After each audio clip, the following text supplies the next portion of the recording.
Avec 1,3% de croissance annuelle entre 2010 et 2015, la Loire-Atlantique est un des départements dont la population augmente le plus, et c'est le 5e département de France dont la population augmente le plus entre 2010 et 2015.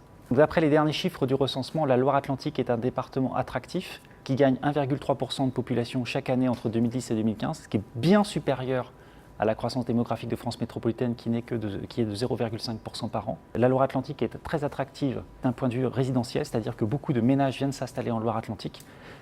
Et c'est ça ce qui contribue le plus à la croissance de la population. La Loire-Atlantique est attractive pour les étudiants, compte tenu de l'offre de formations diverses et variées en Loire-Atlantique.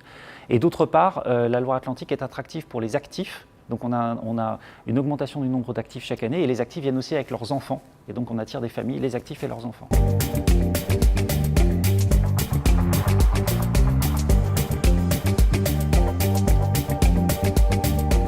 L'aire urbaine de Nantes continue à être très attractive entre 2010 et 2015, puisqu'à elle toute seule, elle contribue à 45% de l'augmentation de la population de la région. Après, quand on regarde ce qui se passe à l'intérieur de l'aire urbaine de Nantes, il y a plusieurs phénomènes. Nantes dépasse la barre des 300 000 habitants.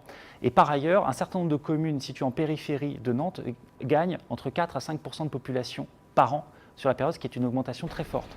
Donc ça illustre le mouvement de périurbanisation de la population, c'est-à-dire une croissance de population assez forte dans la couronne, en tout cas de l'aire urbaine de Nantes.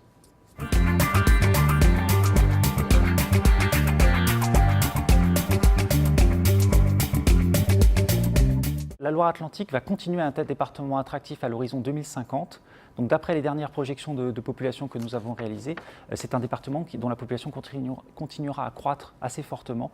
Et à l'horizon 2050, cette croissance sera équilibrée entre une croissance liée au solde naturel, c'est-à-dire l'excès des naissances sur les décès, et la croissance liée à l'attractivité résidentielle qui continuera dans les années à venir. On a deux facteurs qui vont continuer, c'est-à-dire d'un côté, la région est attractive pour des étudiants et des actifs, donc ça, voilà. Et par ailleurs, on a un mouvement inéluctable de vieillissement de la population lié à l'arrivée aux âges élevés des enfants du baby-boom. Donc quand on regarde au niveau global la déformation de la pyramide des âges, on se rend compte que par exemple le pourcentage de personnes de 65 ans et plus va fortement augmenter.